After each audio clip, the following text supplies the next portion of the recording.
दोस्तों, इस कहानी में रेशमा और आकाश का ज़्यादा किरदार दिखाया गया है, तो आप इस कहानी को पूरा देखिए ज़रूर, तभी आपको समझ में आएगा। और अगर आप पहला भाग नहीं देखे हैं तो हमें कमेंट में बताइए, मैं उसका लिंक आपको दे दूँगी। इस कहानी को समझने के लिए पिछले के पहला भाग ज़रूर सुनें। सुनिधि की शादी को भी 1 साल हो चुका था। रेशमा और सुनिधि अक्सर मिल तो नहीं पाते थे क्योंकि रेशमा का कॉलेज और फिर शाम को पापा की देखभाल और कभी कभी आकाश से मिलना, इससे ना रेशमा को समय मिल रहा था और सुनिधि अपनी गृहस्थी में व्यस्त थी। कभी सुनिधि जब अपने घर आती तो रेशमा थोड़ी देर के लिए उससे मिलती थी। रेशमा अब तक कुणाल से नहीं मिली थी। एक शाम रेशमा और आकाश झील के किनारे बैठे थे तो आकाश रेशमा को अपने नए प्रोजेक्ट के बारे में बताता है और कहता है कि इस साल के वार्षिक उत्सव में मेरा प्रमोशन होने वाला है। मुझे मैनेजर की पोस्ट के लिए रिकमेंड किया गया है। रेशमा ये सुनकर बहुत खुश होती है और कहती है, फिर तो मैं आपको अब से ही मैनेजर साहब बुलाऊंगी। आकाश उसका हाथ अपने हाथ में लेकर कहता, बस कुछ दिन और। तो रेशमा कहती, और? तो आकाश कहता है, और मैं तुम्हारे घर आऊँगा। रेशमा आकाश की आंखों में देखती है। अच्छा, और? आकाश उसके हाथ को और करीब लाते हुए कहता है, और पापा से बात करूँगा। रेशमा को आकाश की आंखों में अपने लिए बेशुमार प्यार दिख रहा था। वो शरारत से कहती, अच्छा, और क्या बात करोगे? आकाश रेशमा की शरारत को समझ जाता है और कहता है, मैं उनसे तुम्हारा हाथ मांगूंगा और कहूँगा कि मैं आपको आज़ादी दिलाना चाहता हूँ। जो आपका सिर दर्द है उसे अब मैं लेना चाहता हूँ, इसलिए अब आप फिक्र मत कीजिए, आप तो बस मेरी उससे शादी कर दीजिए। रेशमा आकाश की बात सुन मुँह खोलकर आकाश को देखती है और कहती है, अच्छा जी, तो मैं सिर दर्द हूँ, जाओ, मुझे तुमसे बात ही नहीं करनी। रेशमा गुस्सा दिखाते हुए खड़ी हो जाती है और कहती है, मैं जा रही हूँ, मुझे आपसे कोई बात ही नहीं करनी, और जो सिर दर्द ना होना उसी से शादी करना। रेशमा दूसरी ओर मुँह कर लेती है तो आकाश खड़ा होकर उसका हाथ पकड़कर उसे अपनी ओर खींचते हुए कहता, अरे बाबा, मैं मजाक कर रहा था, तुम्हें पाकर तो दुनिया के सारे दर्द दूर हो जाएं। रेशमा आकाश की तरफ देखती है और उसकी आंखों में खो जाती है, फिर धीरे से हाथ छुड़ाते हुए कहती है, मगर मैं मजाक नहीं कर रही थी, हाथ मांगना है, शादी करनी है तो मुझे पकड़ो। आकाश उसकी तरफ देखता मगर रेशमा फुर्ती से भागने लगती है। उसे यूं भागता देख आकाश भी उसके पीछे दौड़ने लगता है। रेशमा झील के किनारे किनारे दौड़ रही थी। आकाश को डर लग रहा था कि कहीं रेशमा का पैर फिसल ना जाए। वो रेशमा को आवाज़ लगाता, अरे रेशमा रुको, सुनो तो रिशु। आकाश के मुंह से अपने लिए रिशु सुनते रेशमा रुक जाती और हाँफते हुए आकाश की तरफ देखती है और कहती है, क्या हुआ, थक गए मैनेजर साहब? आकाश कहता है, तुम क्या रेस में गोल्ड मेडलिस्ट हो, इतना तेज दौड़ रही हो थी? आकाश भी हाँफ रहा था। रेशमा आकाश की बात सुन हंसने लगती है। उसकी हंसी जैसे उसके चेहरे की सुंदरता में 4 चांद लगा देती है। आकाश उसके करीब आता है तो रेशमा की धड़कन मानो थम सी जाती है। आकाश उसे कहता है, तुम हमेशा यूं ही हंसती रहा करो, पता है जब तुम हंसती हो तो ना। तो रेशमा कहती, हाँ हाँ, सुंदर लगती हूँ, यही ना? आकाश ना में सिर हिलाता है तो रेशमा कहती, फिर? आकाश कहता है, तुम पर जान देने को जी चाहता है, इस हंसी पर खुद को मिटने का जी चाहता है। रेशमा उसके होंठों पर अपना हाथ रखती है और कहती, दोबारा कभी मरने की बात मत कहना, अपनी माँ को मैं पहले ही खो चुकी हूँ। पापा को उस हालत में देखकर मैं बहुत डर गई थी, मैं आपको कभी खोना नहीं चाहती। रेशमा की आंखों में बात करते करते आंसू आ जाते हैं तो आकाश उसे अपने गले से लगा लेता है और कहता है, मैं कभी तुमसे दूर नहीं जाऊँगा रेशमा, बस थोड़ा सा इंतज़ार कर लो। रेशमा अपनी आंखें बंद कर लेती है। एक दूसरे के साथ जब होते तो समय का पता ही नहीं चलता था। दोनों एक दूसरे को देख इतना खो जाते कि उन्हें एहसास ही नहीं होता था कि वक्त कब और कैसे गुजर जाता था। कुछ दिनों के बाद आंचल और अजय महेश जी के घर आते हैं। दोनों ने पहले से महेश जी और रेशमा को अपने आने का कुछ भी नहीं बताया था। महेश जी आंचल को अजय को देखकर खुश होते। रेशमा भी अपनी दी से मिलकर बहुत खुश होती है और उसके गले लगने वाली थी कि अजय रेशमा को रोक देता और कहता, पापा आप जानते हैं आंचल ने क्या किया? रेशमा तुम अपने अच्छू के गले मत लगो। अजय की बात सुन महेश जी चिंतित हो जाते हैं और अजय से पूछते हैं, क्या हुआ बेटा, तुम ऐसे क्यों कह रहे हो, क्या किया है आंचल ने? आंचल मंद मंद मुस्कुरा रही थी। आंचल की बात पर रेशमा भी पूछती है, क्या हुआ जीजा जी, आप ऐसे बात क्यों कर रहे हो? अजय इस पर कहता है, तो और क्या कहूँ शाली जी, कल तक जो महेश जी का दामाद था वो अब एक बच्चे का पिता बनने वाला है। महेश जी अजय की बात सुन आंचल को डांटने वाले थे कि उन्हें अजय की बात समझ आती है। वो आंचल की तरफ देखते हैं तो आंचल हाँ में सिर हिलाती है। तो रेशमा कसकर आंचल के गले लगते हुए उसे दोनों हाथों से पकड़कर घुमाने लगती है। रेशमा के चेहरे की खुशी देख आंचल और भी खुश हो जाती है, मगर अजय रेशमा को टोकते हुए कहता, अरे आराम से, तुम भी कभी कभी बिल्कुल बच्ची बन जाती हो। अभी आंचल को चक्कर आ जाता तो रेशमा रुक कर अजय की तरफ देखती है। उसे अजय का ये बर्ताव कुछ अजीब लगता है। आंचल समझ जाती है और कहती, मैं ठीक हूँ, और फिर इसकी ये मुस्कुराहट ही तो हमारे घर की रौनक है। अजय केवल फीका सा मुस्कुरा देता है तो आंचल के चेहरे पर चिंता की लकीरें आ जाती हैं, जिसे देखकर रेशमा एक हाथ से अपना एक कान पकड़कर कहती, सॉरी जीजा जी, मैं आइंदा से ध्यान रखूंगी। तो अजय कहता है, ठीक है, तो चलो मुँह मीठा कर लो। अजय सबको मिठाई देता है, मगर रेशमा की नज़रें आंचल की तरफ ही होती है। खाना खाने के बाद कुछ देर महेश जी और अजय एक दूसरे के साथ बात कर रहे थे। उस समय रेशमा आंचल को लेकर अपने कमरे में जाती है। आंचल उससे कहती है, तू अपने जीजा जी की बात का बुरा मत मानना, ये ऐसे ही हैं, मेरी ज़रूरत से ज़्यादा परवाह करते हैं। शुरू में तो मुझे भी अजीब लगता था, पर अब जैसे आदत हो गई है। जब से इन्हें पता चला है कि मैं माँ बनने वाली हूँ, मुझे कोई काम नहीं करने देते। कल मम्मी जी और पापा जी आ रहे हैं तो उन्हें भी पहले ही कह दिया है मेरा ध्यान रखने को। वो तो मैंने जिद की तो आज यहाँ ले आए। फिर ये सरप्राइज का आइडिया इन्हीं का था। रेशमा साइड से अपनी बहन के गले लगकर कहते, मैं आपके लिए खुश हूँ, आप मेरी फिक्र ना करो, आप ठीक हो ना तो मैं भी खुश हूँ।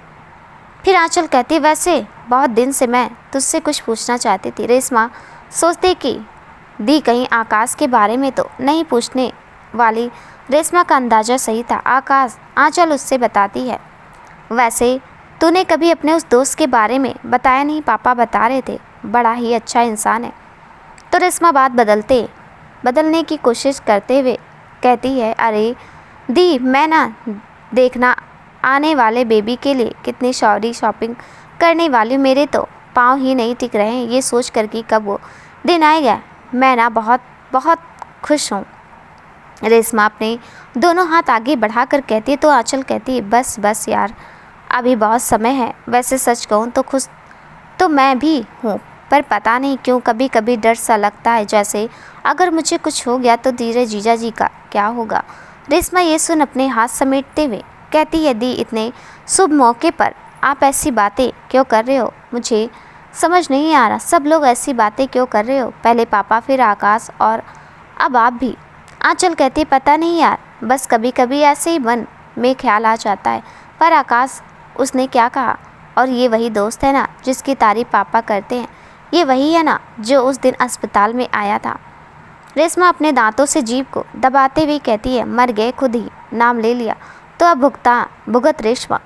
रेशमा अब कहती है, हाँ दी, वो ना मेरा दोस्त है, तो बस ऐसे ही कह दिया। आंचल रेशमा के चेहरे की तरफ देखती है जो चमक रहा था आकाश के नाम से। वो उससे पूछती है, सिर्फ दोस्त है या? रेशमा इस पर शर्माते हुए कहती, अरे दी, कहाँ ना दोस्त है। तो आंचल कहती है, अच्छा, मैंने तो इनके बारे में तुझे सब बता दिया, मगर तूने तो बहुत कुछ छिपाया है। ठीक है, तूने मुझे पराया कर दिया। मैं तेरे जीजा जी से कहती हूँ हम जा रहे हैं। ये कहकर आंचल बिस्तर से उठने लगती है तो रेशमा उसका हाथ पकड़ लेती है। रेशमा का हाथ कांप रहा था। आंचल उसकी तरफ देखती है तो रेशमा धीरे से कहती है, दी, वी लव ईच अदर। आंचल उसकी टोड़ी को ऊपर करते हुए कहती, हाय मेरी रेशमा, शर्माना भी जानती है। मुझे तो पता ही नहीं था, मुझे तो लगाने शर्माने का सारा कोटा मेरे पास है। रेशमा तकिए से अपना मुंह छिपा लेती है और कहती है, दी। आंचल तकिए को हटाते हुए कहती, वैसे आकाश अच्छा इंसान है, मुझे यकीन है वो तुझे खुश रखेगा। रेशमा इस पर कहती, दी आप पापा से बात करो ना। जिस पर आंचल इनकार करते हुए कहती, ना बाबा ना, पापा से ये सब मुझसे नहीं होगा, मैंने इनके बारे में नहीं कहा। आई एम सॉरी यार, मैं नहीं कर पाऊँगी, पर हाँ इनसे ज़रूर कह दूँगी। इस पर रेशमा मना कर देती, नहीं दी, जीजा जी से मत कहिए, पापा को अच्छा नहीं लगेगा, मैं देखती हूँ। रेशमा मायूस होकर कहती है। तो आंचल उसके सिर पर हाथ रखते हुए कहती है, सॉरी। अगले दिन सुबह आंचल और अजय अपने घर वापस जाने लगते हैं तो मायूसी से उन्हें नेक और कपड़े देकर विदा करते हैं। इधर कंपनी के वार्षिक उत्सव में आकाश का प्रमोशन हो जाता है और वो मैनेजर बन जाता है। सभी उसे मुबारकबाद देते हैं। ये वार्षिक उत्सव कंपनी के हेड ऑफिस बेंगलोर में हुआ था। उससे ख़त्म होने के बाद युवान और आकाश एक दूसरे के साथ वक्त बिताते। युवान आकाश को बेंगलोर घुमाता है। युवान उससे कहता है, अब तो प्रमोशन भी हो गया, ये बताओ शादी वादी का इरादा भी है या नहीं। आकाश कहता है, जब भी होगी तुझे कार्ड ज़रूर दूंगा। युवान इस पर आकाश की तरफ देखता और उससे पूछता है, अच्छा मतलब लड़की देखी जा रही। आकाश कहता है, लड़की मुझे पसंद है। इस पर युवान कहता, वाट, तुम तो बड़े छुपे रुस्तम निकले यार, क्या नाम है हमारी भाभी का। आकाश बोलने ही वाला था कि युवान का फ़ोन बजने लगता। अधिराज जी ने फ़ोन किया था, वो युवान को घर आने के लिए कह रहे थे। युवान आकाश से हाथ मिलाकर कहता है, सॉरी दोस्त, मुझे जाना होगा, पापा ने बुलाया। आकाश युवान के गले लग कर कहता, ओके बाय। युवान जाते जाते कहता है, किसी दिन फुर्सत से सुनूंगा तुम्हारी लव स्टोरी। आकाश मुस्कुरा देता। युवान के जाने के बाद आकाश रेशमा को फ़ोन करता है। अगली सुबह आकाश और रेशमा दोनों ही सोच रहे थे कि अपने घर में कैसे बताएं। आकाश के घर में तो उसकी माँ शारदा जी के अलावा कोई नहीं था। आकाश जानता था कि शारदा जी के आकाश के शादी के लिए बहुत अरमान थे। वो उनका दिल भी नहीं तोड़ना चाहता था। रेशमा और आकाश आपस में बात कर ये तय करते हैं कि आज वो अपने अपने घर में बात करेंगे और अगर दोनों में से एक भी नहीं माना तो वो लोग अपने परिवार की इज्जत का मान रखते हुए एक दूसरे से दूर हो जाएंगे। दोनों के लिए ही ये पल बहुत भारी था। सुबह से शाम लगा दी थी दोनों ने ये सोचने में कि कैसे बात करेंगे। तब रेशमा को एक उपाय सूझता है, महेश जी से अपनी बात कहने का। रेशमा महेश जी को बताने का सोच ही रही थी, उसके फ़ोन पर किसी का फ़ोन आ जाता है। बात करते उसके चेहरे पर बड़ी सी मुस्कुराहट आ जाती है। पिछले दिनों उसके कॉलेज में हुए कैंपस प्लेसमेंट में हुए इंटरव्यू का परिणाम आ गया था और इसमें उसका सिलेक्शन HL डेवलपर्स लिमिटेड में हुआ है। ये वही कंपनी है जहां आकाश नौकरी करता है। ये सोचकर उसे बड़ी खुशी हो रही थी। इस नौकरी के लिए उसने बड़ी मेहनत की थी। खुशी से चहकते हुए वो महेश जी के पास आते और उनके गले लग जाते हैं। महेश जी रेशमा से पूछते हैं, क्या हुआ? तो रेशमा उन्हें बताती, पापा आज मेरा सपना पूरा हो गया, मुझे जॉब मिल गई पापा। हमारे कॉलेज में हुए कैंपस प्लेसमेंट में मेरा सिलेक्शन HL डेवलपर्स में हो गया। महेश जी उसके सिर पर हाथ रखते हुए कहते हैं, मेरी बेटी किसी चीज़ को चाहे और उसे ना मिले, ऐसा कभी हो सकता है? मुझे तुझ पर नाज है बेटा। रेशमा शर्माते हुए कहती, पापा वो। महेश जी उसे सकुचाते देख पूछते, हाँ बेटा बोलो क्या हुआ? रेशमा एक कागज़ देती है महेश जी को। महेश जी कागज़ को देखते उससे पूछते, ये क्या है? रेशमा शर्मा कर बस इतना बोलती, पापा मैं अभी आई, और अंदर अपने कमरे में चली जाते। महेश जी मुस्कुराते कागज़ को खोलते हुए कहते, अरे पर सुनो तो, ये लड़की भी ना पागल है। महेश जी खत पढ़ते हैं, पापा आज अगर मम्मा जिंदा होती तो मुझे यूँ खत का सहारा नहीं लेना पड़ता अपनी बात को कहने के लिए। बात ही ऐसी है कि मुझे ऐसी कहनी पड़ रही है। पापा आप आकाश को जानते हैं ना, वो मुझसे, मेरा मतलब है मैं उससे नहीं, हम दोनों। पापा आई लव हिम, प्लीज़ आप गुस्सा मत हो ना, आप अगर मना करेंगे तो मैं मान जाऊंगी, पर पापा आप एक बार उससे मिल लीजिए, मुझे यकीन है आप उसे अवश्य पसंद करेंगे। खत पढ़ने के बाद मनीष जी के चेहरे गंभीर हो जाता है और मुस्कान गायब हो जाती है। रेशमा दरवाजे की ओर से अपने पापा को देख रही होती है। महेश जी गुस्से से आवाज़ लगाते हैं, रिशु। रेशमा डरी, शर्मी और संकोच से महेश जी के पास आती है और कहती है, जी पापा। महेश जी बिना किसी भाव के ही कहते हैं, ये सब क्या है बेटा? क्या हमारे प्यार में कोई कमी रह गई थी? रेशमा डरते हुए बोलती, पापा वो महेश जी इस पर उसे कहते हैं, मुझे दुख है बेटा कि तुम्हें अपनी बात कहने के लिए कागज़ का सहारा लेना पड़ना। मुझे तो लगा था कि मैं तुम्हारा पिता ही नहीं बल्कि दोस्त भी हूँ। मुझे तो लगा था मेरी बेटी मुझसे अपनी बात कहने में कभी किसी तरह का संकोच नहीं करेगी। रेशमा अपने पापा के गले लग जाती और कहती है, आई एम सॉरी पापा। महेश जी मुस्कुरा कर कहते, पागल, तेरी खुशी में ही मेरी खुशी है। मुझे पता है मेरी बेटी जो भी फैसला लेगी सोच समझ कर लेगी, और आकाश तो मुझे भी पसंद है। रेशमा खुश होकर कहती, पापा आई लव यू। मैं आकाश को अभी फ़ोन करके बताती हूँ। महेश जी कहते हैं, लव यू टू बेटा। रेशमा आकाश को फ़ोन करती है और कहती, मैनेजर साहब पापा मान गए। आकाश खुश होकर कहता है, सच कैसे किया तुमने ये? रेशमा इस पर कहती, मैंने नहीं, सब तुमने किया है। पता है पापा ने क्या कहा? उन्होंने कहा कि उन्हें भी तुम पसंद हो। तुमने पापा के लिए जो कुछ भी किया, पापा कहते हैं कि अगर उनका अपना भी बेटा होता ना तो शायद वो भी इस तरह साथ नहीं दे पाता। ये सुनकर आकाश भावुक हो जाता और कहता, रेशमा शायद हमारी जोड़ी ऊपर वाले ने ही बनाई है। देखो ना, मेरे पास पापा नहीं थे, उन्होंने तुम्हारे पापा के रूप में मुझे पापा का साथ दे दिया, और तुम्हारी माँ को छीन लिया तो मेरी माँ है ना, आई एम श्योर वो तुमसे उतना ही प्यार करेंगी जितना वो मुझसे करती हैं। रेशमा इस पर कहती है, आकाश हम दोनों को पूरा परिवार मिल जाएगा। वैसे आकाश आपने माँ से बात की? क्या कहा उन्होंने? इस पर आकाश कहता, ऋषु मैं माँ से बात करने ही जा रहा था कि इतने में तुम्हारा फ़ोन आ गया। रेशमा इस पर परेशान होते हुए कहती, वाट, आपने अभी तक बात नहीं की? आकाश हमने डिसाइड किया था अगर हम दोनों के माँ पापा में से किसी ने मना किया तो हम एक दूसरे से कभी नहीं मिलेंगे, और आपने कभी अभी तक बात ही नहीं की। उन्होंने तो मुझे देखा तक नहीं है। मुझे बहुत डर लग रहा है, अब सिर्फ अपने लिए ही नहीं बल्कि पापा के लिए भी। मैं पापा से क्या कहूँगी? आकाश रेशमा को परेशान होते देखकर आकाश कहता है, रिलैक्स रेशमा, ऐसा कुछ नहीं होगा, मैं बात करूँगा, तुम इतना परेशान मत हो, मैं हूँ ना। और मैंने कहा ना कि हमारी जोड़ी ऊपर वाले ने बनाई है, तो हमें कोई अलग नहीं कर सकता, समझी तुम? मैं अब बात करने जा रहा हूँ, तुम उदास मत हो। रेशमा बस कहती है तो आकाश पूछता, ओके। रेशमा कहते, ओके, बट मुझे अब भी डर लग रहा है। आकाश सच में हम अलग तो नहीं होंगे ना? आकाश इस पर कहता है, मैं कभी तुम्हारा साथ नहीं छोड़ूंगा, पर अभी मुझे जाना है। ठीक है तो बाय। रेशमा इस पर कहती, ओके बाय। दोनों फ़ोन रख देते। आकाश अब अपनी माँ शारदा जी के पास जाता है। शारदा जी उस वक्त खाना बना रही थी। वो आकाश से कहती, आ गया? पता नहीं तेरे पास इस माँ के लिए कभी फुर्सत होगी भी या नहीं। आकाश कहता, अरे माँ आप आज्ञा करो, फुर्सत ही फुर्सत है। अच्छा चल फिर पहले खाना खा ले। इस पर आकाश कहता, आप बना लो, हम साथ में खाएंगे। शारदा जी पहले तो हैरान होते, फिर मुस्कुरा कर कहती, अच्छा ठीक है, जैसी तेरी मर्जी। थोड़ी देर में दोनों साथ खाना खा रहे थे। शारदा जी भी आकाश से बात करना चाहती थी और आकाश भी, मगर दोनों ही खामोश थे। फिर शारदा जी ही कहती हैं, वो जो रानी साहब फाटक वाले पंडित जी है ना, वो कल घर आ रहे थे। आकाश का हाथ खाना खाते खाते रुक जाता है। वो अच्छी तरह से जानता है कि ये पंडित जी घर क्यों आए होंगे।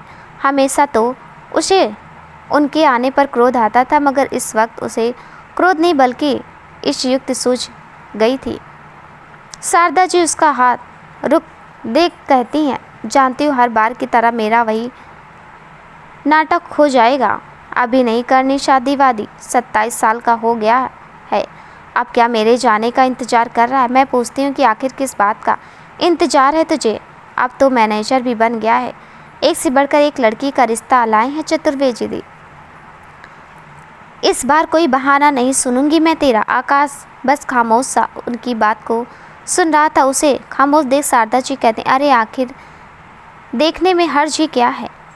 फिर कुछ तस्वीरें उसके आगे करते हुए कहते, तुझे समझ में आए तो मिल लेने कौन सा, यूं ही कर दूंगी किसी से भी तेरी शादी। आकाश उन फोटो को लेता और कहता, पहले खाना तो खा लो माँ। शारदा जी कहती हैं, देख अगर इन तस्वीरों के साथ कुछ भी उल्टा सीधा किया ना तो इस बार मैं तुझे नहीं छोड़ने वाली। फिर अगली बार सीधा मंडप में बिठा दूंगी, कोई मनमानी ना करने दूंगी। आकाश इस पर कहता है, ठीक है माँ देख लूँगा, पर आप खाना तो खाओ। शारदा जी सोच में पड़ जाती हैं, पर फिर खाना खाने लगती हैं। खाना खाने के बाद आकाश उन तस्वीरों को अपने कमरे में ले जाता है और उन्हीं तस्वीरों में रेशमा की तस्वीर भी लगाकर बाहर आते हुए कहता है, माँ मुझे ये लड़की पसंद है, तुम देख लो तुम्हें कैसी लगी। शारदा जी हैरान हो जाती हैं ये सोचकर कि हर बार की तरह इस बार आकाश ने कोई आनाकानी नहीं की, उल्टा फ़ोटो भी चुन ली। वो आकाश से उसकी चुनी फ़ोटो लेकर देखती है और कहती है, ये तस्वीर तो पंडित जी नहीं लाए थे। फिर आकाश का चेहरा देख समझ जाते और उसके कान को पकड़कर कहते, समझी ये तस्वीर पंडित जी नहीं तो लाया है। अपनी माँ को बेवकूफ़ बनाता है। ठहर तो आकाश कराते, हाँ माँ हाँ, अब आप तो ही तो कह रही थी अब तैयार हूँ, तो क्या फ़र्क पड़ता है कि तस्वीर आपके चारों वेदों को ज्ञाता वो चतुर्वेदी जी लाए या फिर कहीं और से। आप तो ये बताओ कि आपके बेटे की पसंद कैसी है। शारदा जी उसका कान छोड़कर रेशमा की फ़ोटो देखते हुए कहती है, लग तो सुंदर रही है, अब बताएगा कौन है, कहाँ रहती है ये। इस पर आकाश रेशमा के बारे में शारदा को बताता है, साथ ही ये भी बताता है कि उसकी माँ इस दुनिया में नहीं है और एक बड़ी बहन है जिसकी शादी हो चुकी है। सारी बातें सुनकर शारदा जी एक लंबी सांस लेते हुए कहती, ये आजकल के बच्चे तो कुंडली जन्मपत्री में विश्वास ही नहीं करते, इनके लिए तो मिल गए, समझो सब कुछ मिल गया। एक काम करना, इस लड़की की कुंडली ला कर देना, मैं पंडित जी को दिखाऊंगी, उसके बाद ही तेरी शादी हो सकती है। शारदा जी की बात सुनकर आकाश कहता, ओफो माँ, आप भी क्या आज के ज़माने में इस तरह की बातें करती हैं। इस पर शारदा जी कहते, मैंने जो कहा था कह दिया, अगर तुझे फिर भी अपने मन की करनी है तो फिर जो जी में आए कर। आकाश सोच में पड़ जाता है, फिर कुछ सोचकर कहता है, ठीक है माँ, जैसी तुम्हारी मर्जी, मैं रेशमा से कह दूँगा, पर पहले आप उससे मिल तो लो। शारदा जी इस पर साफ इनकार करते हुए कहते, कुंडली मिल गई तो मुझे कोई एतराज़ नहीं है तेरी पसंद पर उससे पहले मैं उससे नहीं मिल सकती।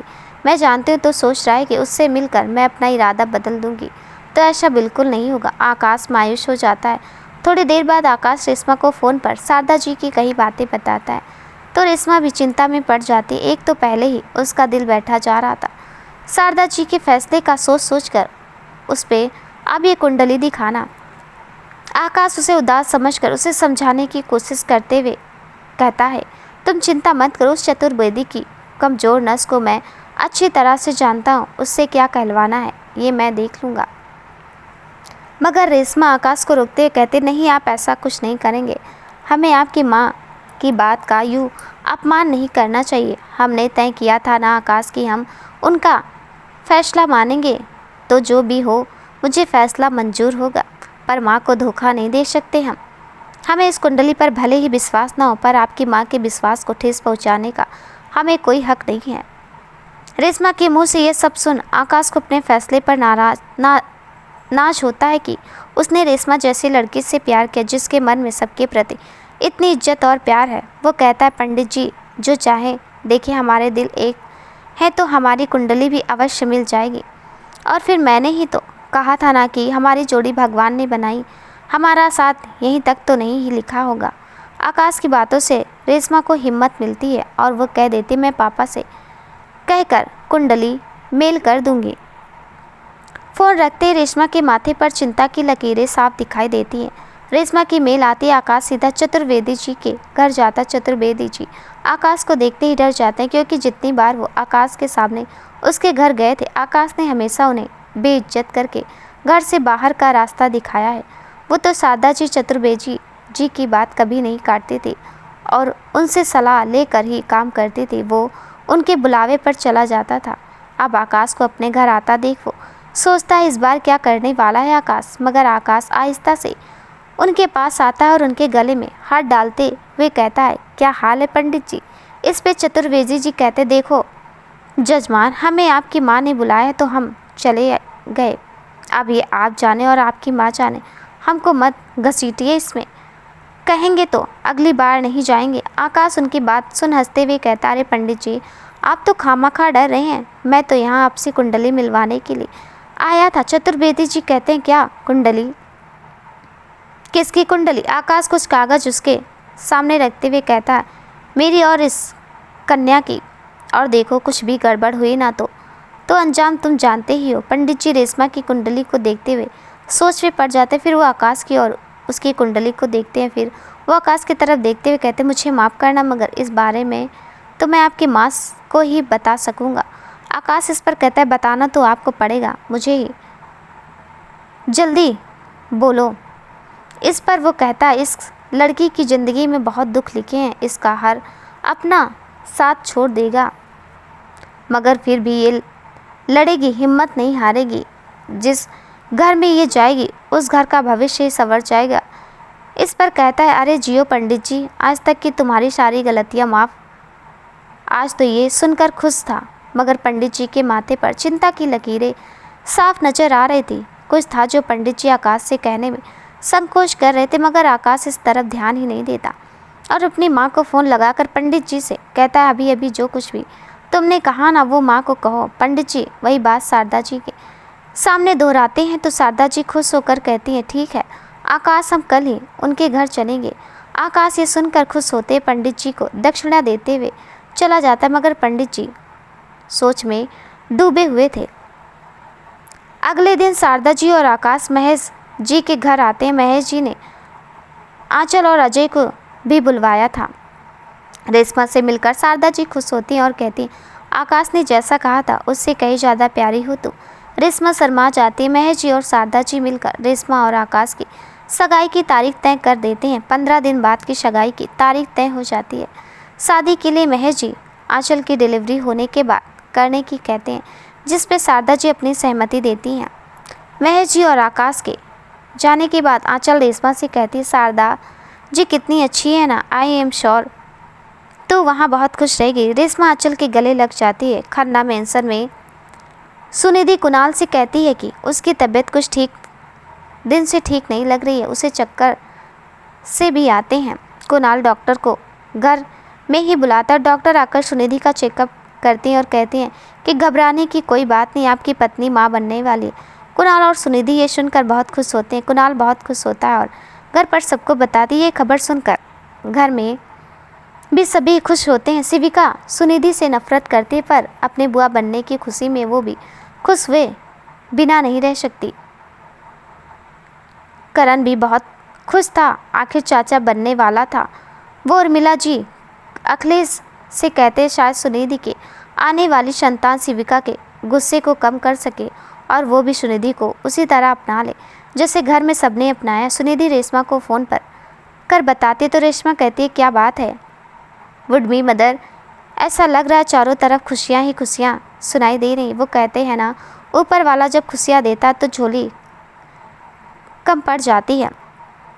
अब देखो ना, कुछ दिन पहले पता चला कि अच्छू दी माँ बनने वाली और अब आज ही आकाश अपनी माँ को लेकर आए थे, उसकी सगाई फिक्स हो गई। सुनिधि ये सुनकर बहुत खुश होती है।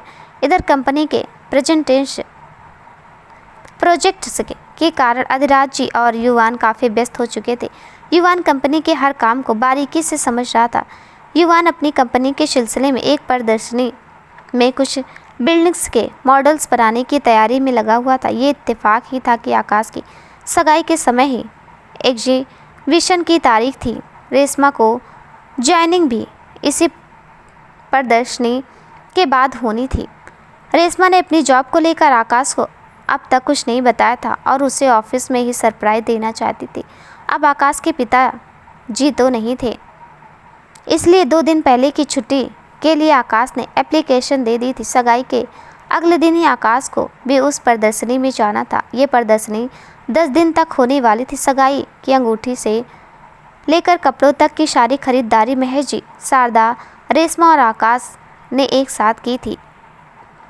महेश जी की तरफ से तो ज़्यादा मेहमान नहीं थे, आंचल के ससुराल वाले ज़रूर खास मेहमान थे। सुनिधि रेशमा की सगाई के लिए बहुत उत्साहित थी, मगर सगाई से एक दिन पहले ही उसे कुणाल के साथ बाहर ऑफिशियल ट्रिप पे जाना पड़ा, जहां सभी अपने अपने पार्टनर के साथ आ रहे थे। सुनिधि के लिए इस तरह का ये पहला मौका था। रेशमा की सगाई में भी जाना चाहती थी वो, मगर कुणाल उसे मना कर देता, ये कहकर कि शादी में कुछ दिन पहले ही चले जाना। और देखते देखते रेशमा और आकाश की सगाई का दिन भी आ जाता है। रेशमा और आकाश दोनों ही बहुत खुश थे। तैयार होकर जब रेशमा आकाश के सामने आती है तो कुछ पल के लिए आकाश की नज़रें रेशमा से हटती ही नहीं। आकाश का कजिन आकाश को छेड़ते रहता है, रेशमा तो नजरें ही नहीं उठा पा रही थी इस मामले में। इधर इन सारे कामों में आंचल खुद को काफ़ी थका हुआ महसूस कर रही थी। उसके पेट में दर्द की शिकायत भी हो रही थी, मगर इस बारे में वो अजय को नहीं बताती, ये सोचकर कि अजय को पता चलते ही वो इस सगाई में उसे थोड़ी देर के लिए भी नहीं रहने देंगे। अपने दर्द को छिपाती आंचल अपनी तरफ से हर काम संभालने की कोशिश करती। आखिर रेशमा ने भी तो उसकी शादी के समय सारी जिम्मेदारी संभाली थी, और फिर माँ भी तो नहीं थी सब देखने के लिए। खैर, इन सब के बीच नाचते गाजते रेशमा और आकाश की सगाई भी संपन्न हो जाती है। रेशमा को सुकून था इस बात का, बिना किसी अड़चन के उसकी और आकाश की सगाई हो गई। कितनी मुश्किलों से वो आकाश से अपनी नौकरी वाली बात छिपा पाई, ये तो वो स्वयं ही जानती थी। वो लड़की जो अपनी हर छोटी सी छोटी चीज़ों के लिए आकाश से सुझाव लेती थी, आज इतनी बड़ी बात हजम कर रही थी, ये तो उसका दिल ही जानता था। मगर आकाश के सामने उसी के ऑफिस में होने पर उसका खुशी से चेहरा देखने के लिए वो ये सब भी सहने के लिए तैयार थी। सगाई के अगले दिन आकाश प्रदर्शनी के लिए चला जाता और रेशमा का प्रमोशन पीरियड बेंगलोर में होना था, तो वो वहाँ चली जाती है, जहाँ उसकी मुलाकात प्रदर्शनी से लौट कर आई युवान से होती है। युवान का मस्त मौला नेचर कंपनी के सभी स्टाफ के बीच लोकप्रिय था। कभी किसी लड़की के साथ फ्लर्टिंग करना तो कभी पार्टीज एंजॉय करना उसका पसंदीदा काम था। यही कारण था वो बेंगलोर या मुंबई एक जगह नहीं टिकता था। रेशमा का सीधापन उसे भी आकर्षित कर रहा था। युवान ये बात तो जानता था कि रेशमा की सगाई हो चुकी है, पर ये नहीं जानता था कि उसकी सगाई उसके दोस्त आकाश से हुई। अधिराज जी भी रेशमा के काम और मेहनत से काफ़ी प्रभावित थे। इन 6 महीनों में युवान के रूप में रेशमा को एक अच्छा दोस्त तो अधिराज शर्मा जैसे पिता समान बॉस का सानिध्य मिला था। 6 महीना का ये वक्त आकाश और रेशमा ने हंसते गाते खुशी खुशी बिता लिया था। इधर आंचल का भी 7वां महीना लग चुका था। वहीं चतुर्वेदी जी शारदा जी के घर में शारदा जी और आकाश के सामने गहन चिंता में डूबे थे। शारदा जी रेशमा और आकाश की शादी की तारीख निकलवाना चाह रही थी। कुछ जोड़ घटा करने के बाद पंडित जी 3 महीने बाद की तारीख निकालते हैं और कहते हैं यदि इन मुहूर्त में दोनों की शादी हो जाती तो बहुत सही है, वरना चतुर्वेदी जी के मुंह से ये वरना शब्द सुनकर शारदा जी चिंतित हो जाती और पूछती हैं, वरना क्या पंडित जी? आपने तो कहा कि कुंडली बराबर मिलती है, तो कोई परेशानी है क्या?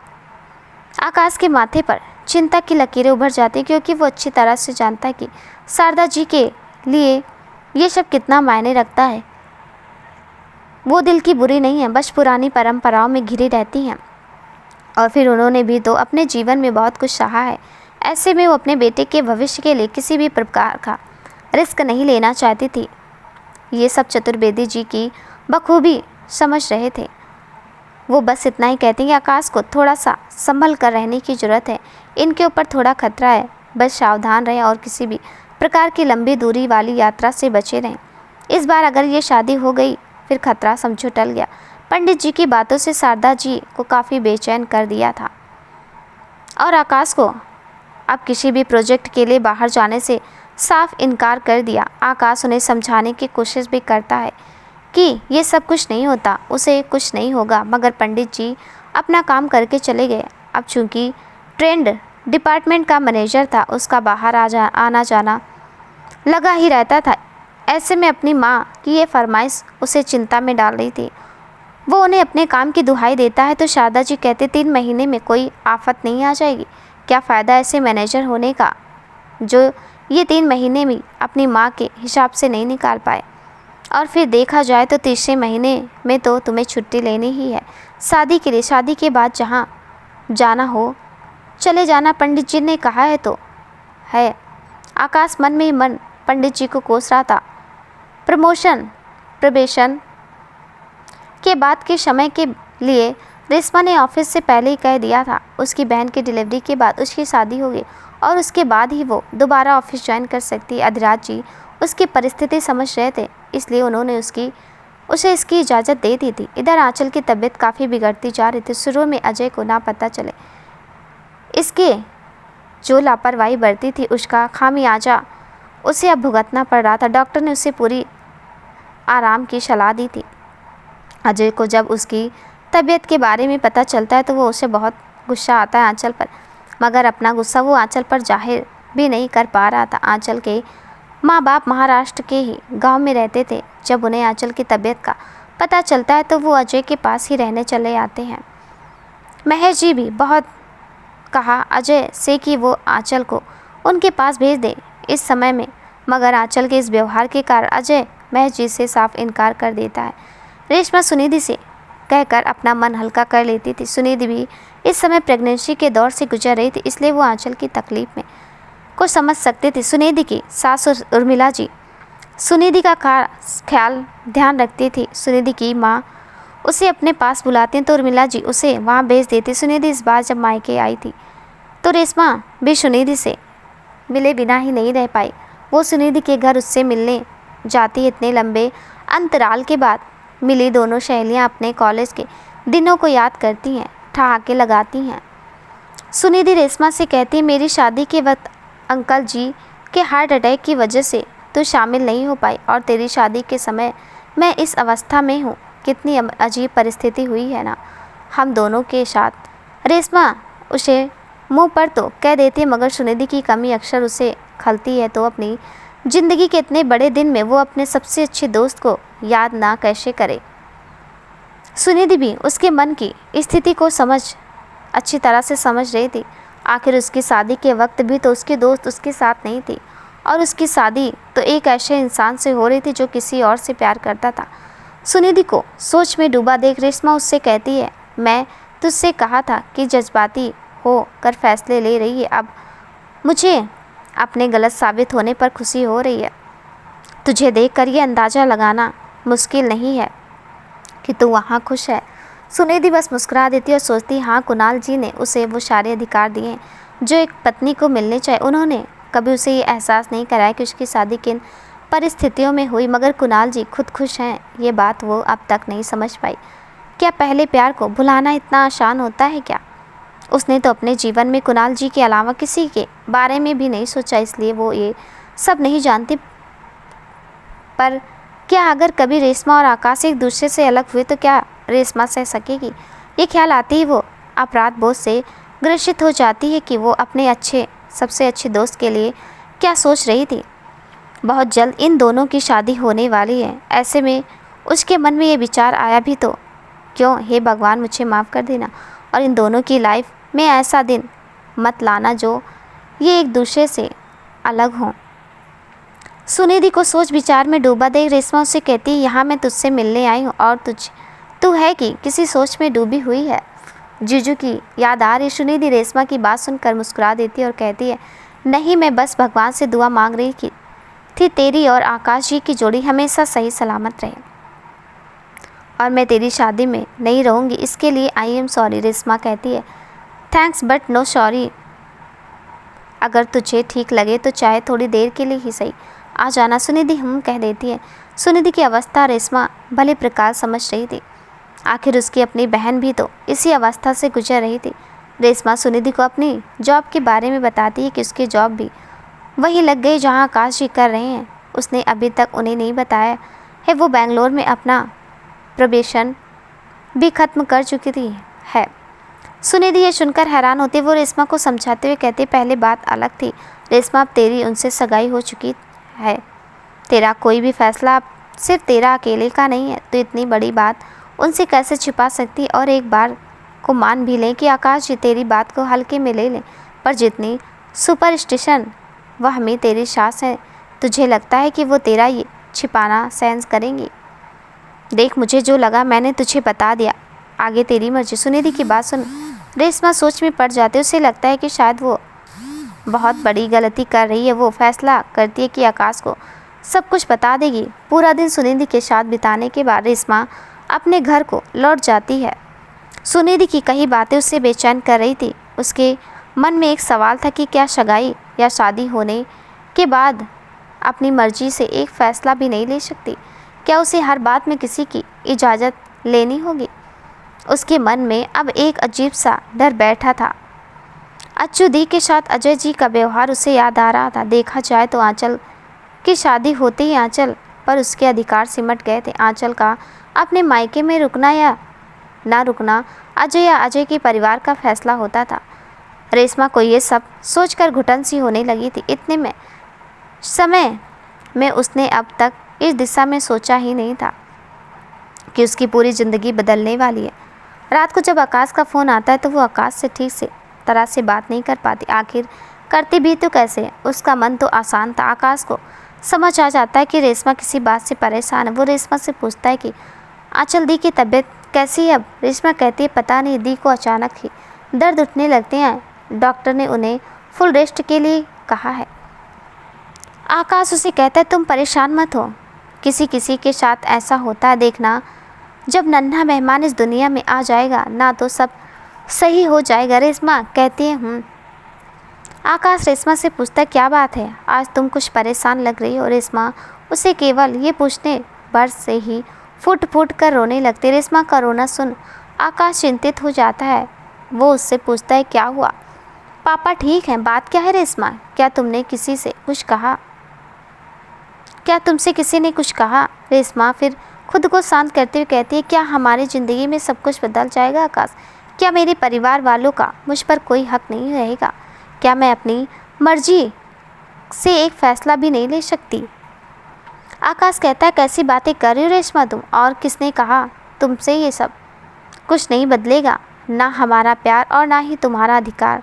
तुम अपनी ज़िंदगी को जैसे जीना चाहो जी सकती हो। तुम्हें अपने आकाश पे इतना भी भरोसा नहीं है रेशमा? रेशमा कहती है ऐसी बात नहीं है आकाश, बस थोड़ा सा परेशान थी। एक बात बताओ आकाश, अगर मैंने अपनी ज़िंदगी के लिए तुमसे पूछे बिना कोई फ़ैसला किया तो क्या तुम नाराज़ हो जाओगे? आकाश कहता देखो रेशमा, ये तो फैसले पर निर्भर करता है ना। अगर तुमने खुद को नुकसान पहुंचाने की कोशिश की तो नाराज़ मुझे होना ही चाहिए ना।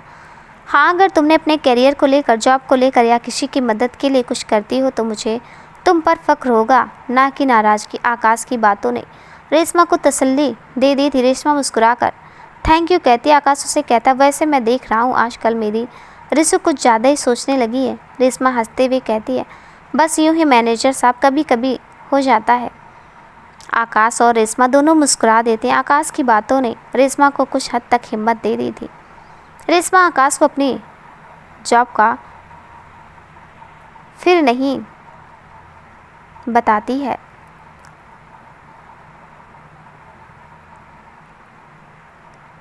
रेशमा और आकाश की शादी में अब केवल 1 महीना 10 दिन रह गए थे।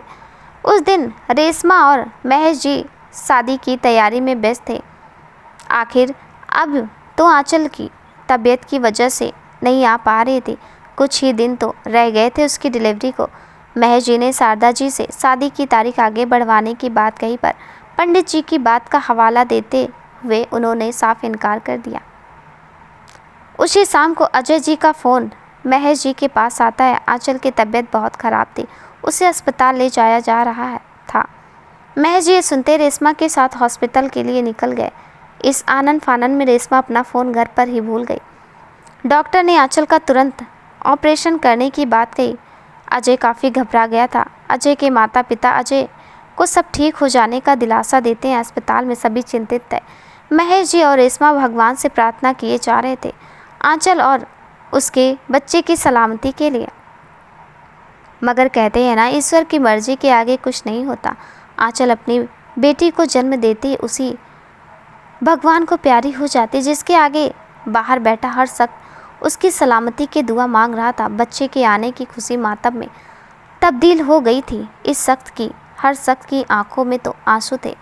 कौन किसे दिलासा देता ये कह पाना बहुत मुश्किल है कि किसका दुख सबसे ज़्यादा था। महेश जी का, जिनकी बेटी थी आंचल, रेशमा का, जिसके लिए बड़ी बहन भी और माँ भी थी, अजय का, जो उसकी लगी जरा सी खरोच भी नहीं बर्दाश्त कर पाता था, या अजय के माता पिता का, जिनके घर में रोशन करने ही वाली इस संसार को अलविदा कर गई।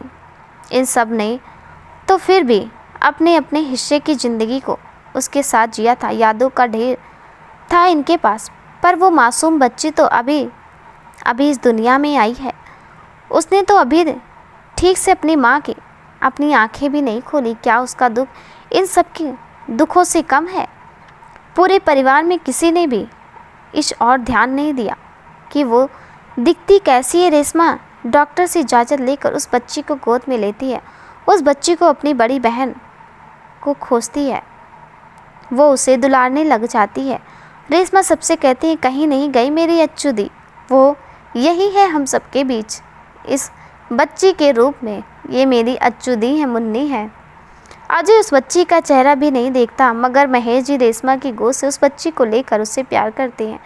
सभी परंपरागत रीति रिवाजों के साथ आंचल की अंतिम विदाई हो जाती है। 13वीं तक सभी अजय के घर रुक जाते हैं। इन 13 दिनों में रेशमा ने मुन्नी को कभी प्यार और दुलार दिया, बहुत दुलार दिया। मुन्नी भी रेशमा की गोद को आंचल की गोद समझ सुकून से रह जाती थी। देखा जाए तो आंचल की गोद तो उसे नसीब ही नहीं हुई। इन 13 दिनों में अजय ने एक बार भी मुन्नी की शक्ल नहीं देखी। अजय के माता पिता ने भी उस छोटी सी बच्ची के ऊपर कोई ध्यान नहीं दिया। रेशमा को ये सब अजीब तो लगता है, पर वो सोचती है कि आंचल की मौत का गम उन्हें कितना होगा, ये सोचकर खामोश रह जाती है। उसी शाम जब महेश जी और रेशमा वहाँ से निकलने की तैयारी करते हैं तो मुन्नी रोए जा रही थी। शायद वो जान गई थी कि रेशमा उसे छोड़कर जा रही है। रेशमा अजय को उसकी बेटी सौंपने लगती है तो अजय अपनी नौकरानी कमला उर्फ कम्मो, जिसे आंचल की देखभाल के लिए रखा गया था, को कहता है, इसे ले लो। रेशमा को अजय का व्यवहार अजीब लगता है, पर वो सोचती है कि दीदी की मौत से वो सदमे में है। अजय के माँ बाप भी अपने गांव जाने को कहते हैं। रेशमा और महेश जी अजय के घर से तो आ जाते हैं, पर रेशमा का मन उस मुन्नी के पास ही रह जाता है। घर पहुंचते उसे अपने फ़ोन का ख्याल आता है। फ़ोन बंद था, बैटरी खत्म हो गई थी। चार्जिंग पर लगाने से वो खुद को संभालने की कोशिश कर रही थी। उसे आभास था कि उसका ये हाल तो उसके पापा के ऊपर क्या बीत रही होगी। उन्होंने अब बोलना ही छोड़ दिया था, बस रेशमा की बात पर हाँ हूँ कहकर मौन धारण कर लिया था।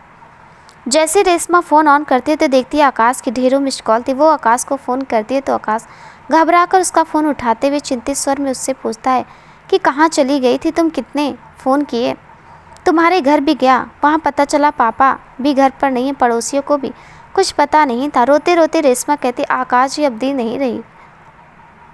आकाश ये सुनकर चौंक जाता है। वो कहता है, होश में तो हो, क्या बोल रही हो तुम। रेशमा रोते रोते कहती, मुन्नी को इस दुनिया में लाकर दी चली गई। आकाश उसे शांत कराते हुए कहता है, कहाँ हो तुम, घर पर आ गई हो, मैं आ रहा हूँ तुमसे मिलने, तुम जरा भी नहीं रोगी, समझी तुम। आकाश शारदा जी को बताते हैं तो उनका दिल बैठ जाता है, मगर आकाश के साथ चलने का कहने पर दोनों महेश जी के घर जाते हैं। महेश जी और रेशमा के घर शारदा जी दुख प्रकट करती हैं। आकाश रेशमा को संभालता है और उसे हिम्मत रखने के लिए कहता है। थोड़ी देर बैठने के बाद शारदा जी आकाश से चलने के लिए कहती हैं।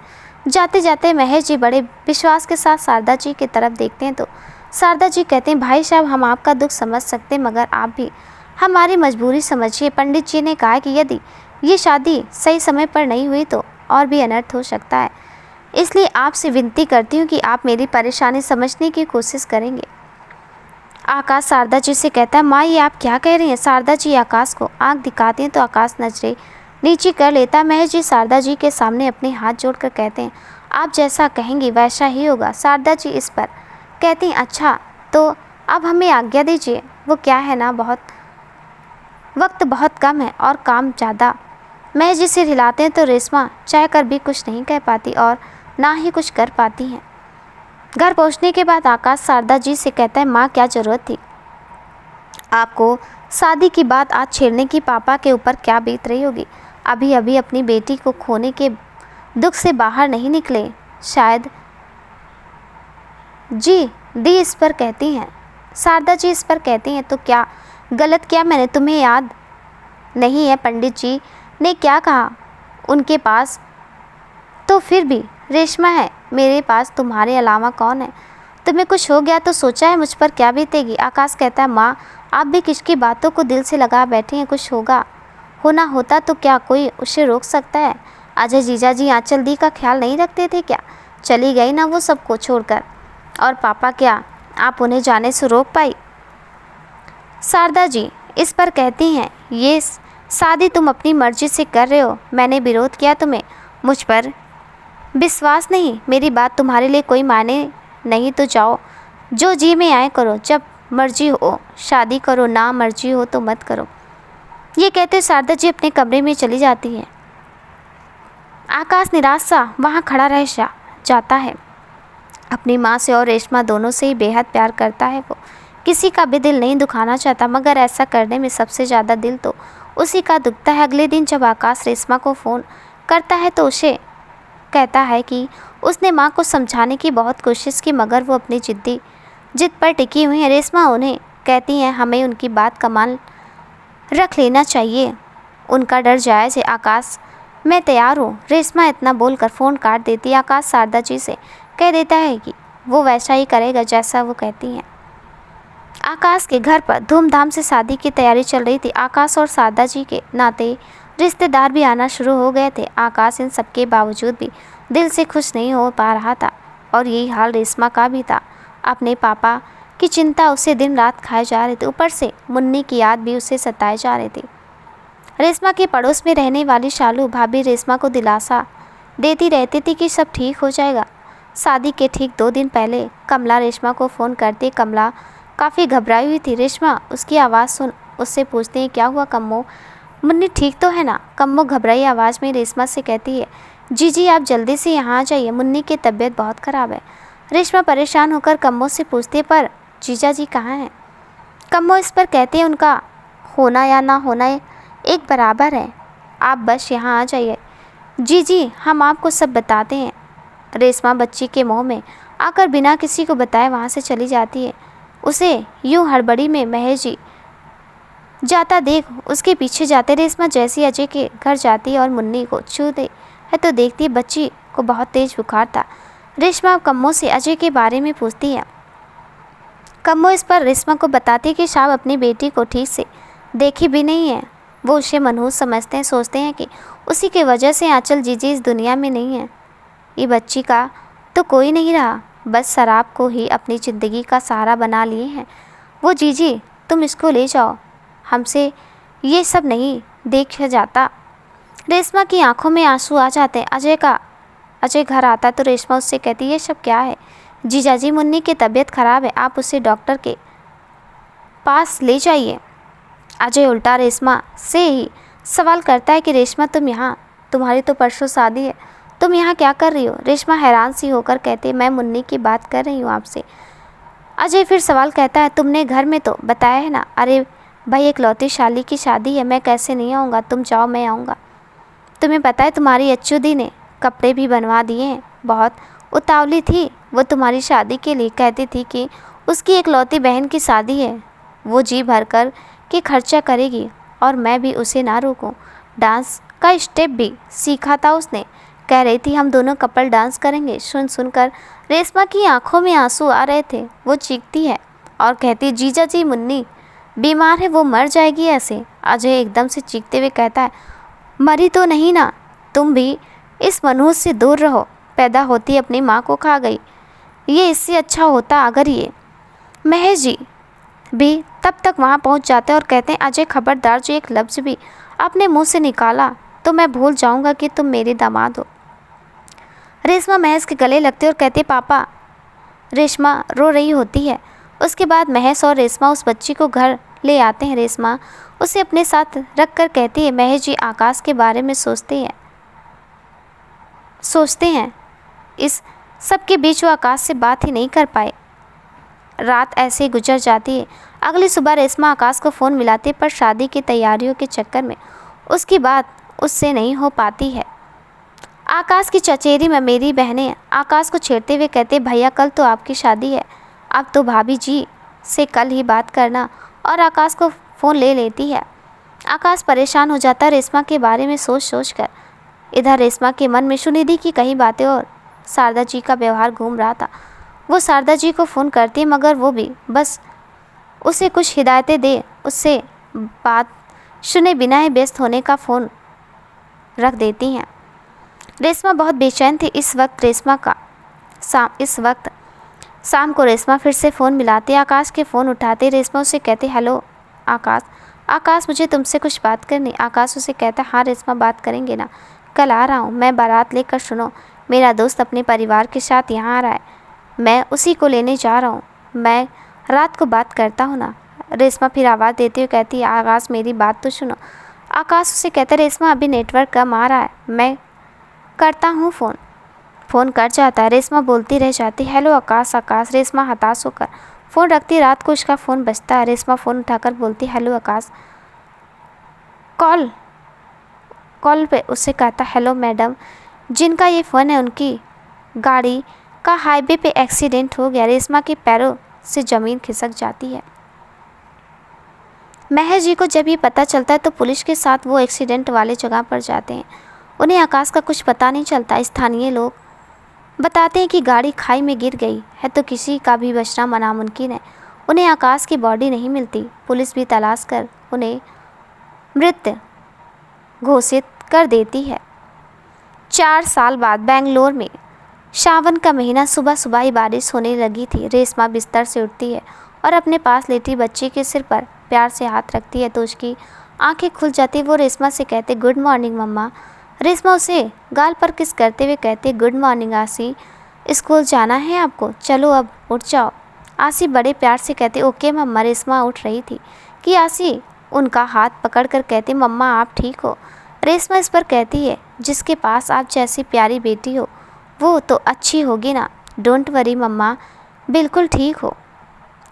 ठीक है, okay now get up fast. आसी अपने दोनों हाथ फैलाती हुई रेशमा उसे गोद में उठा लेती है। थोड़ी देर बाद रेशमा का फ़ोन बजता तो रेशमा आसी को कहती, आसी देखो किसका फ़ोन है। आसी फ़ोन उठाती तो उधर से युवान कहता, गुड मॉर्निंग प्रिंसेस। आसी खुश हो जाकर कहती है, गुड मॉर्निंग युवान अंकल, आप कैसे हैं। युवान इस पर कहता है, बिल्कुल ठीक है। मम्मा कैसी हैं, ज़्यादा परेशान तो नहीं करती ना वो आपको। इस पर आसी कहते, no what mama was looking sad. युवान इस पर कहता है, आपकी मम्मा को ना ट्रीटमेंट की ज़रूरत है। डोंट वरी बेटा, आपकी मम्मा गोवा आ रही हैं ना तो मैं उन्हीं के यही मेंटल अस्पताल में चेक करके ले जाऊंगा। आसी मुंह पर हाथ रखकर खिलखिलाकर हंसने लगती है। उसे यूं हंसता देखकर रेशमा हास्य से फ़ोन लेती है और कहती है, स्कूल के लिए तैयार हो जाओ। फिर फ़ोन पर कहती है, क्या बात हो रही थी, ये हंसकर क्यों हंस रही थी। युवान एकदम शांत होकर कहता है, कुछ नहीं, उसे जोक सुना रहा था, तुम्हें सुनना है एक बार ना। रेशमा युवान की बात काट कर कहती, रहने दो, मूड नहीं है। अच्छा ये सुबह सुबह फ़ोन। युवान इस पर कहता है, डैड कह रहे थे तुम गोवा आ रही हो तो सोचा याद दिला दूँ। रेशमा इस पर कहते, मुझे याद है, तुम्हारे फेवरेट बेसन के लड्डू, डोंट वरी ले आऊँगी। युवान इस पर कहता है, हाय तुम्हारी यही बात तो सबसे अच्छी लगती है कि तुम कुछ भूलती नहीं हो। इस पर रेशमा मन में कहती है, और मुझे सबसे बुरी, काश मैं सब कुछ भूल पाती।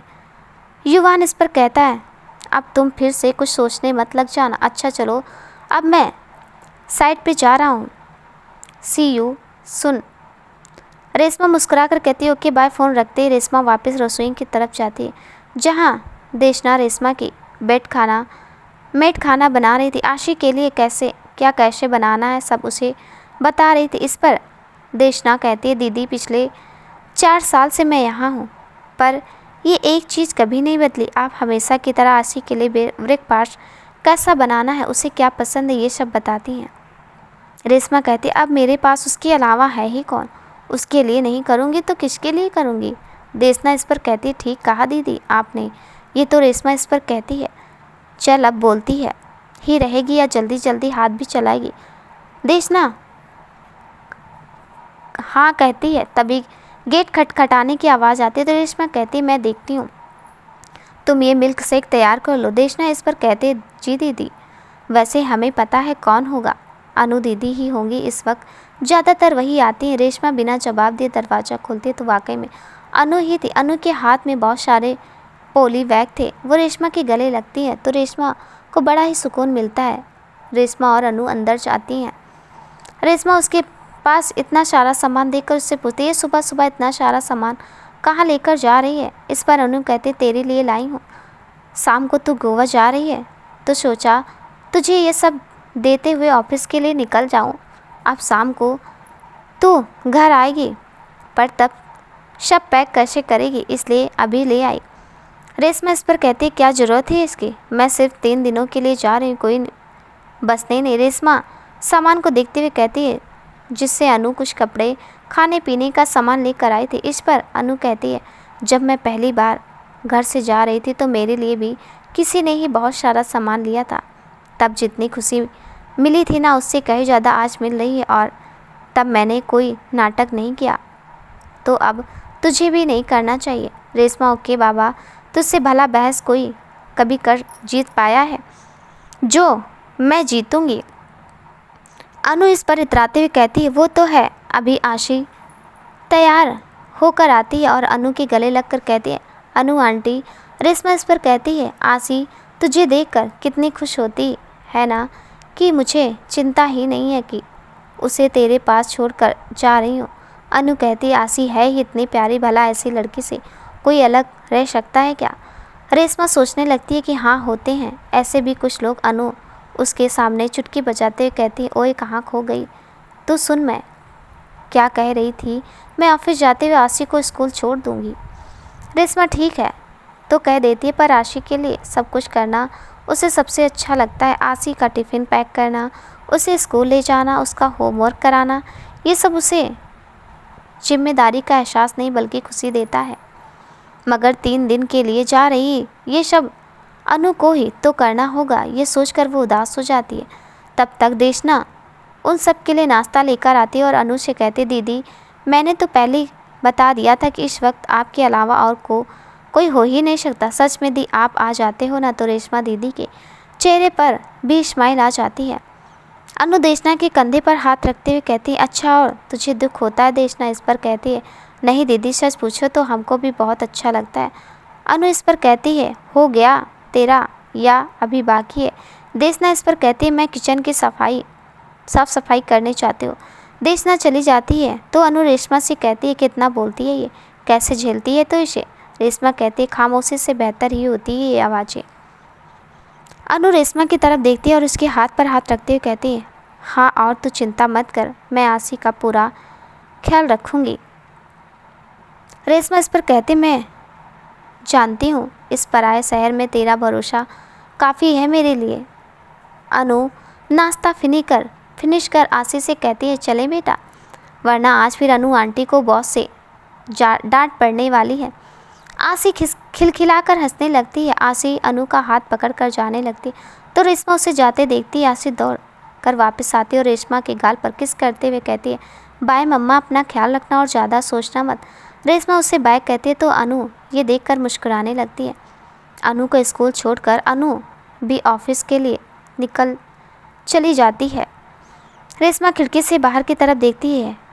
बाहर अभी भी हल्की हल्की बारिश हो रही थी। कहते हैं बारिश के मौसम में सबसे ज़्यादा अतीत की यादें तंग करती हैं। घर के काम निपटा देशना आराम करने लग जाती है और रेशमा खिड़की से बाहर पेड़ों पर बरस रही बारिश की बूंदों को देख रही थी और अपने अतीत को याद कर रही थी। आकाश के साथ बिताए हर पल आज भी उसके जेहन में वैसे के वैसे। वो मुलाकातें, वो प्यार, वो छेड़खानी, वो रूठना मनाना, कुछ भी तो नहीं भूल पाई थी। वो कॉफ़ी के कप को पकड़े वो अपने और आकाश के उन्हीं पलों को अपनी यादों के सहारे जी रही थी। कितनी खुश हुई थी वो उस दिन जब आकाश ने उसे अपने प्रमोशन की खबर सुनाई और कहा था कि वो बहुत जल्द उसके पापा के साथ उसका हाथ मांगेगा। आकाश के साथ बिताए उन मस्ती भरे पलों में कितनी खुश थी वो। आकाश का प्यार उसमें कितनी हिम्मत भर देता था। ये सब याद करते करते उसकी आंखें नम हो गई। अपने आप को संभालने और अलमारी से बैग पैक करने लग जाती है तो अलमारी से एक एल्बम निकाल कर नीचे गिर जाता है। सामान को यूं ही छोड़कर उस एल्बम को देखने लगती। सब कुछ तो छूट गया था उसका, पर ये यादें, इन्हें तो वो अपने साथ इस शहर में लाई थी, तो इनसे बाहर कैसे निकल सकती थी। अपने पापा की तस्वीर को हाथ से सहलाते हुए कहती, पापा आप कहते थे ना कि मेरी बेटी जिस चीज़ को चाहे उसे वो ना मिले, ऐसा तो कभी हो ही नहीं सकता। आप गलत थे पापा, आप गलत थे। यादों का भी अपना एक समंदर होता है। एक बार जब किसी यादों में खो जाओ तो जैसे कोई सुध ही नहीं रहती। रेशमा का भी कुछ यही हाल है। फ़ोन की रिंग से उसे अतीत से वर्तमान में ला दिया और उसके विचारों को विराम दिया। उसकी फ़ोन की रिंगटोन भी जैसे उसके लिए ही बनी हो। माना कि हम यार नहीं, लो तय है कि प्यार नहीं, फिर भी ना नजरें तुम मिलाना कि दिल का एतबार नहीं। दोस्तों, आपको ये कहानी कैसी लगी हमें कमेंट में ज़रूर बताइएगा। क्या रेशमा को आकाश फिर से वापस मिलेगा या नहीं, देखते हैं अगले भाग में। कहानी कैसी लगी कमेंट में ज़रूर बताइएगा। कहानी का अगला भाग देखने के लिए प्लीज़ चैनल को सब्सक्राइब कर दीजिएगा। तब तक के लिए नमस्कार दोस्तों।